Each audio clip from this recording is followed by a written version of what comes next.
अष्टांग योग से जुड़े सभी साधकों को छात्र मित्र केसी गुप्ता का हाथ जोड़कर नमस्कार। अष्टांग योग का तीसरा अंग अर्थात आसन बहुत ही इम्पोर्टेंट, महत्वपूर्ण और ज़रूरी है। प्रायः आसन से लोग बाग सिर्फ योगासन ही समझते हैं, लेकिन अष्टांग योग के अंदर 3 प्रकार के आसनों का महत्व है। सबसे पहला आसन, जब भी कोई योगासन करें, ध्यान करें या योगाभ्यास करें तो नीचे बिछाने के लिए कैसा आसन होना चाहिए। नीचे बिछाने के लिए इंसुलेटेड आसन, मोटा, आरामदायक और विद्युत का कुचालक होना आवश्यक है, क्योंकि जब हम कोई भी योगाभ्यास करते हैं या ध्यान करते हैं या प्राणायाम करते हैं तो इड़ा पिंगला दोनों को समान रूप से क्रियान्वित करके एक अपने अंदर सात्विक एनर्जी, रेजोनेंस पावर क्रिएट करते हैं। अगर हम अपने नीचे कुचालक आसन ना लेकर के कोई भी हल्का फुल्का आसन करके बैठ जाते हैं तो हमारे अंदर पैदा हुई रेजोनेंस पावर पृथ्वी में चली जाती है, अर्थ हो जाती है और हमें कोई ख़ास लाभ नहीं होता। इसलिए जब भी योगाभ्यास से जुड़ें, प्राणायाम करें, ध्यान करें, कुछ भी करें तो अपने नीचे एक मोटा कुचालक आसन अवश्य रखें। पहले ज़माने में लोग बाग मृगछाला का प्रयोग करते थे, हिरण की खाल, तो वह बहुत ही बढ़िया कुचालक होती थी, आरामदायक होती थी, नमी को सोखती नहीं थी। लेकिन आजकल वो मिलनी दुर्लभ है, इसलिए आप कोई भी मोटा सूती ऊनी वस्त्र ले सकते हैं ताकि पृथ्वी से हमारा कनेक्शन ना हो। दूसरी बात है, आसन का तात्पर्य योगासन से, योगाभ्यास से। किस आसन को करें? शीर्षासन है, हलासन है, मंडूकासन है, दुनिया भर के आसन प्रचलित हैं। अपनी आयु, अवस्था, अपनी फिज़िकल प्रॉपर्टीज़ को देख करके और अपनी प्रकृति को देख करके, वात पित्त कफ कैसी हमारी प्रकृति है और वातावरण को देख करके, ऋतु को देख करके, सर्दी है, गर्मी है, बरसात है, इन सब बातों को ध्यान में रख करके उचित योगासनों का चयन करें और उनसे लाभ उठाएं। तीसरा आसन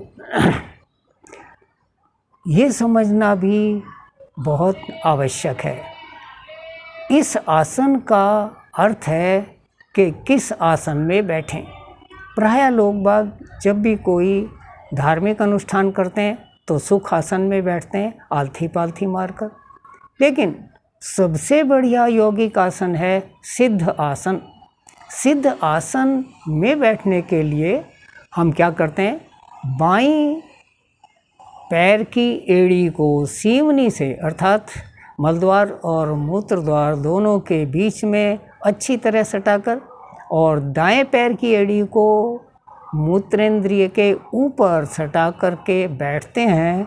इससे ब्रह्मचर्य की रक्षा होती है, मन विचलित नहीं होता और हमको किसी भी योगाभ्यास करने में जल्दी सिद्धि प्राप्त होती है। लेकिन शुरू में जब हम सिद्ध आसन लगाते हैं तो नीचे के भाग में कुछ जलन सी प्रतीत होती है। कुछ दिनों के बाद इसका अभ्यास होता है, इसलिए घबराएं नहीं। लेकिन अगर नहीं लगा सकते तो कोई बात नहीं, ना लगाएं।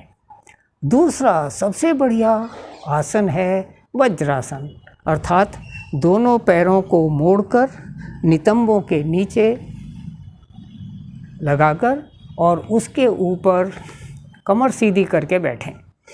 वज्रासन में बैठने का सबसे बड़ा लाभ ये है कि इसमें कमर स्वतः सीधी हो जाती है, मेरुदंड स्पाइन बिल्कुल सीधी हो जाती है और इड़ा पिंगला सुषुम्ना नाड़ियाँ सीधी होने के कारण उनके अंदर रक्त का बहाव और ज्ञान की तरंगें फ्रीली मूव करती हैं, हमको अधिक लाभ होता है। तो इस तरह इन तीनों आसनों को ध्यान में रख करके सही आसन का चयन करके योगाभ्यास का लाभ लेना चाहिए। योगासन करने के लिए सबसे महत्वपूर्ण समय संध्या काल का है। संध्या काल का मतलब ये नहीं कि केवल शाम को ही संध्या होती है। सुबह और शाम जब सूर्य उदय होता है या सूर्य अस्त होता है, दोनों काल को संध्या काल कहा जाता है। अगर हम उगते सूर्य की किरणों को मस्तक पर लेकर के या नाभि पर लेकर के कोई भी आसन करते हैं तो अद्भुत लाभ होता है। मस्तक पर उगते सूर्य की किरणें लेकर के हम जब कोई भी योगासन या प्राणायाम करते हैं तो हमारी स्मृति बढ़ती है, सर में कभी दर्द नहीं होता। उसी प्रकार अगर नाभि पर उगते सूर्य की किरणों को लेकर के योगासन प्राणायाम करते हैं तो हमारे आंतरिक अंग उदर विकार से बचते हैं और हमारी पाचन शक्ति बहुत तेज हो जाती है। यकृत, लीवर, प्लीहा, तिल्ली ये सब बहुत ही बढ़िया काम करते हैं। कालांतर में किसी भी भयंकर रोग के होने का कोई भी गुंजाइश नहीं रहती।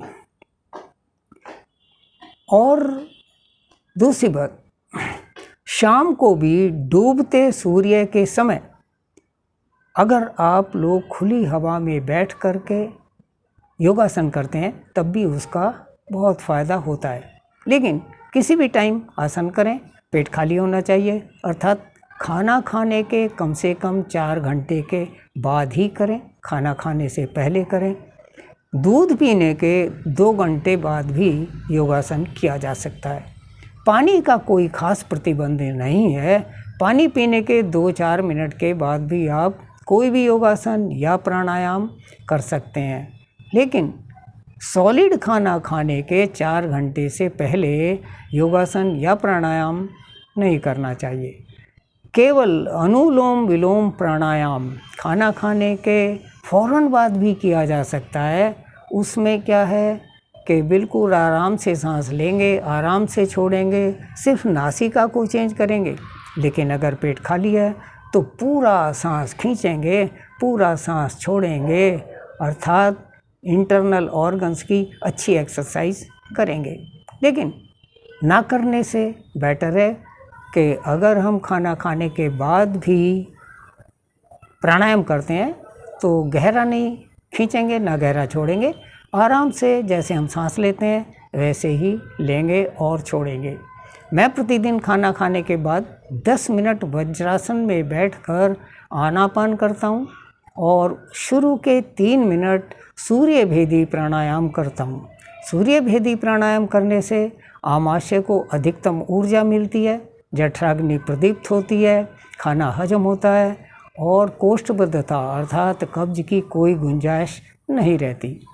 जो लोग ब्लड प्रेशर से सूर्य भेदी प्राणायाम नहीं करना चाहिए वो डायरेक्ट ऐसे ही 10 मिनट वज्रासन में बैठकर अपनी सांसों को देख सकते हैं। लेकिन जिन लोगों का ब्लड प्रेशर सही है वो 3 मिनट कर सकते हैं। जिनका ब्लड प्रेशर लोअर साइड में रहता है वो 3 के बजाय 4 या 5 मिनट भी कर सकते हैं, तो उनका धीरे धीरे ब्लड प्रेशर इम्प्रूव होगा और खाना भी हजम होगा, कोई नुकसान नहीं होगा।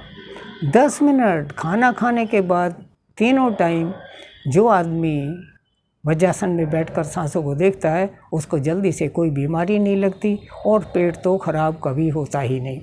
सांसों को बराबर देखने से सांसों पर मन टिकता है तो एकाग्रता बढ़ती है। कमर सीधी करके बैठने से हमारा व्यक्तित्व, पर्सनैलिटी इम्प्रूव होती है। कमर सीधी रखने की आदत पड़ती है तो कमर में दर्द होने का कोई भी चांस नहीं रहता। तो इस प्रकार तीनों आसनों को ध्यान में रखकर योगाभ्यास से जुड़ें तो आपको बहुत फ़ायदा होगा। अगली बार कुछ और, तब तक के लिए नमस्कार, धन्यवाद।